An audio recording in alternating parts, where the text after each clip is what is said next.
Let's talk about negative space. Negative space is probably one of the coolest tools that you can use in composition, and it's one of my most favorite tools to use, and I like to abuse it, I like to stretch it, I like to explore it. I absolutely love massive negative space. This is why, for example, I love stretched wide, sort of cinematic framings like 21:9. I think they're beautiful and they give you a lot of opportunity to play with composition in a very powerful way. Now, negative space, if you want to put a definition on it, let's say that I'm going to draw some lines here. This is going to be our main actor, and this is going to be our main actor, these two, right? That's going to be a supportive actor, right? Anything else is a negative space, all right? So it's anything else that basically our little fish or fishes are basically, immersed in. So it's kind of like a water of the substance of your work, just kind of like a binding substance that binds all the elements together. That's negative space. Now, negative space could be explicit or could be implicit. In this case, for example, it's implicit because you do have elements here, the dunes, the texture and all that, but it's kind of like a white background noise, if you know what I mean. You notice them, you see them, but they're not really that important. Now, explicit negative space would be something like this, when it's just pure background and you really don't see any details. It's completely neutral, and this, in my opinion, I would call it explicit negative space, right? But that's also, a good example of, really powerful negative space here. Huge, space here that you would think that, it's unnecessary, but because we have this logo in here, that's perfectly fine.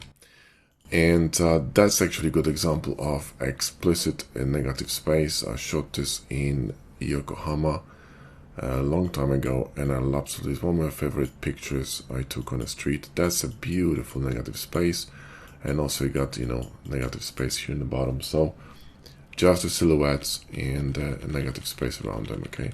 So negative space is essential to creating beautiful composition. I'll tell you why. If you think in terms of Japanese or Chinese calligraphy, I remember my teacher told me about something that struck me really hard. And he said that when you write calligraphy, you will reach eventually a level where you do not focus on characters when you look at composition, but you look at the white space. And the white space is what creates the power and the message in calligraphy, not the characters. This is like kind of ascending to another level of understanding, okay? But that's what negative space does, in my opinion, in imagery, and this is why I put so much emphasis on it, because, I've learned how to use it in calligraphy, right? So this would be very much like a calligraphic work when you got just, lines, but the real shape is created by the negative space, okay? So in other words, negative space is what defines the shape and sort of image, the message of your images, right? That's a really cool example of negative space. Also, there's a cool example of, offsetting and diagonal lines, conversation, and, 70-30. This is a really interesting picture. I love it.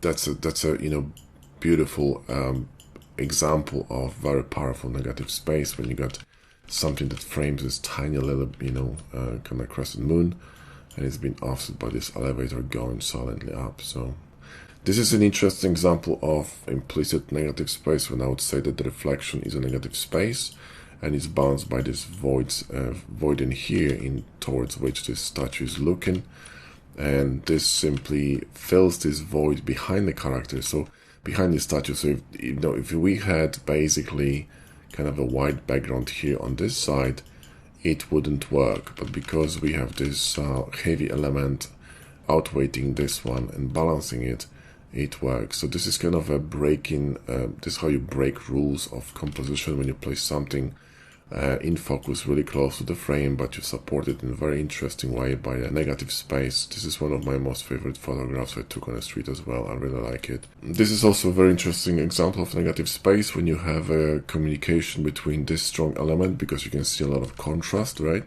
This plank here doesn't have much contrast, but these have a lot of contrast between the characters and the wood, and it perfectly offsets, this character. There is a conversation here.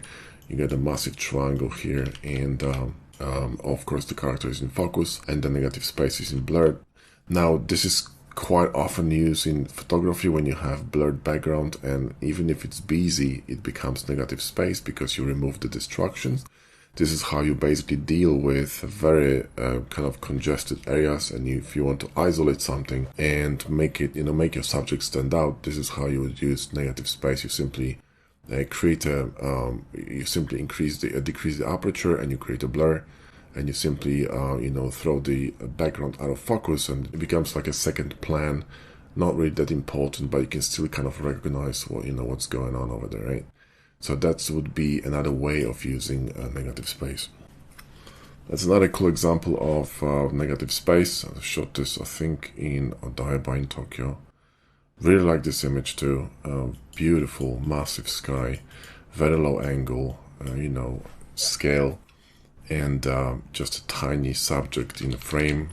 The rest of it is just a framing and support, so you got something in focus here, but the entire sky in the bottom, that's an all negative space basically. Now you can use negative space really well in photography. I like to overdo it and overemphasize it to create an incredible feeling of intimacy and peace and kind of like tranquility, because negative space will isolate your subject from anything else. You're gonna create this kind of like a cocoon, right? This is what I like doing. This is my style. I like doing it this way.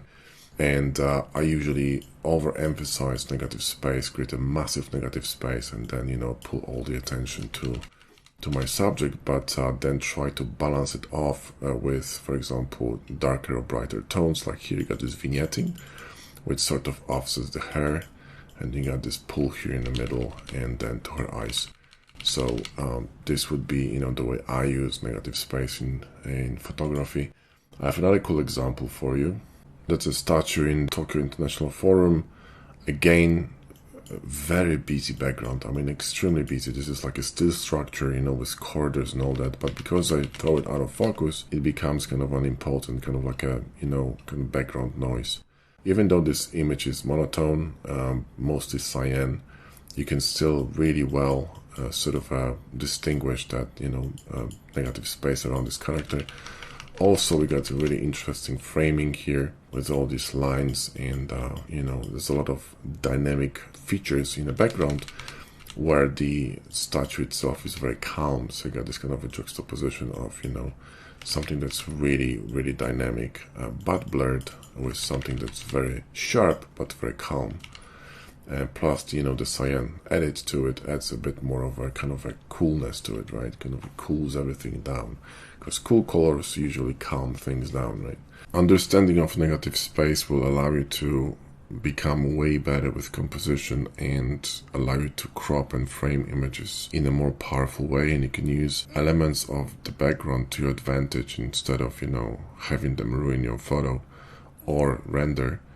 And you can deliberately use some elements, or for example throw them out of focus or put them in, create completely neutral background. So different artists gonna be approaching negative space in a different way. I like to use it in a way that improves and sort of intensifies intimacy of the image. So I really like massive negative space, which basically isolates elements and makes them more, like I said, more secluded and sort of feeling more alone, if you know what I mean. And then anchor them with powerful visuals, shapes, lines, etc. But negative space is an insanely huge part of my work, and I really like using that tool in every single image.